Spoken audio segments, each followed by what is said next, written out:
হাদিসের মধ্যে আসছে কোন ব্যক্তি যখন আল্লাহর কাছে দোয়া করে তখন আল্লাহ পাক রব্বুল আলামিন তার যদি কোনো পেরেশানি থাকে, তার কোনো ঋণ থাকে, এই ব্যাপারেও যদি আল্লাহকে বলে, যদি কায়ে মনোবাক্যে বলে, ইনশাল্লাহ তার পেরেশানি, তার ঋণ সহ যা বলবে আল্লাহকে, আল্লাহ তার ওই পেরেশানি থেকে তাকে হেফাজত করবেন।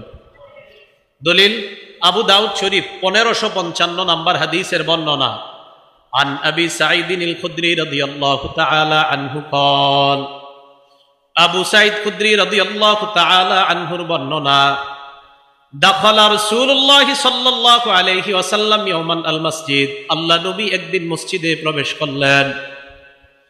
নবীজি মসজিদে প্রবেশ করার পর ফাইদা হুয়া বিরাজুলিন মিনাল আনসার ইউকালু লাহু আবু উমামা রাদিয়াল্লাহু তাআলা আন, হঠাৎ আল্লাহ নবী দেখলেন নবীর সাহাবা আবু উমামা রাদিয়াল্লাহু তাআলা আন মসজিদে বসা।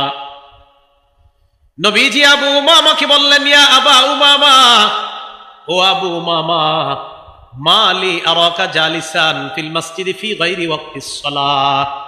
আবু উমামা, নামাজের সময় ছাড়া এই সময় তুমি অটাইমে কেন মসজিদের মধ্যে বসা? এটা তো নামাজের সময় না, এখন মসজিদে কেন আসছো?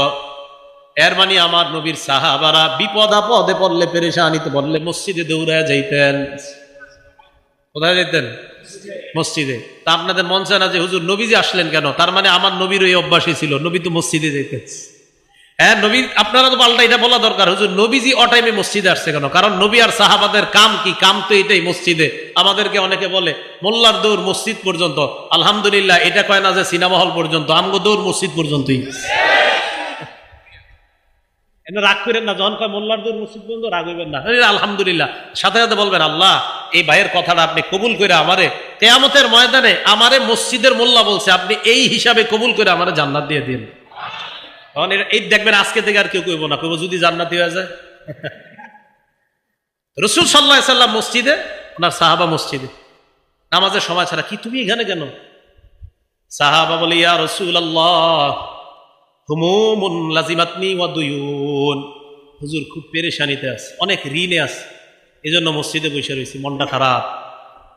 আল্লাহ নবী কয়, আলা উআল্লিমুকা কালামান ইদা আনতা কুনতাহু আযহাবাল্লাহু আনকা হাম্মা ওয়া কাযা আনকা দাইনাক। আমি কি তোমাকে এমন কিছু কথা শিখাইয়া দিব না, যে কথাটা যদি আল্লাহকে কায় মনোবাক্যে বলো, আশা করা যায় আল্লাহ তোমার পেরেশানি দূর করে দিবেন, তোমার ঋণ আদায়ের ব্যবস্থা আল্লাহ করে দিবেন।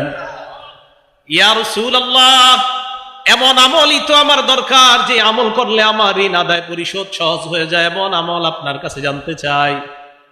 অনেকে ঋণ নিয়ে আবার ঋণ দিতে চায় না, ঠিক না? এটা আবার ঠিক না।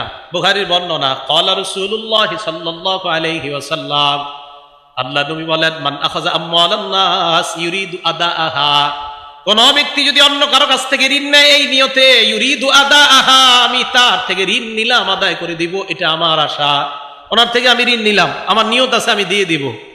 নবীজি বলেন, আদাল্লাহু আনহু, এই যে আমি ওনার থেকে ঋণ নিলাম, আমার আশা যেই কোনো মূল্যে আমি তার ঋণ পরিশোধ করব।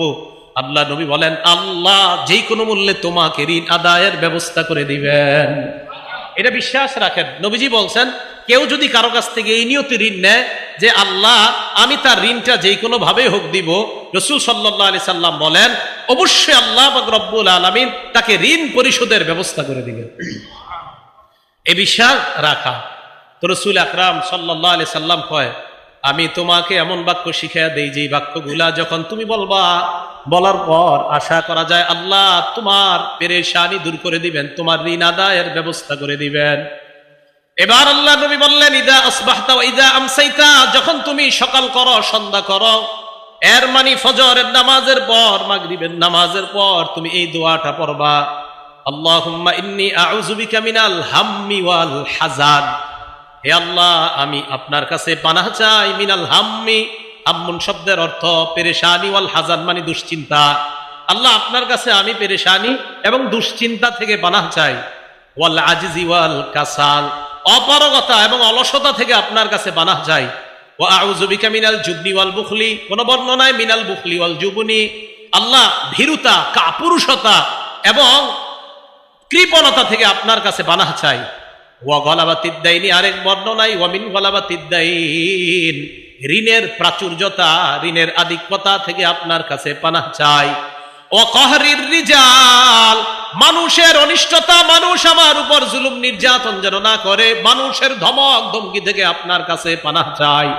আল্লাহ নবীর সাহাবা আবু উমামা বলেন, নবী আমাকে আমল শিখায়া দেওয়ার পর ফাফআলতু, আমি কয়েকদিন আমল করা শুরু করলাম।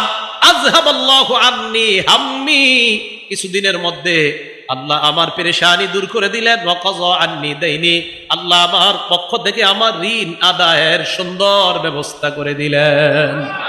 আমি এই দোয়াটা করতে লাগলাম, নবীজির শিখানো দোয়া আমি কিছুদিন করলাম, করার পর দেখলাম আল্লাহ পাক রব্বুল আলামিন আমার পেরেশানি দূর করে দিছে, আমার ঋণ আদায়ের ব্যবস্থা আল্লাহ করে দিয়েছেন।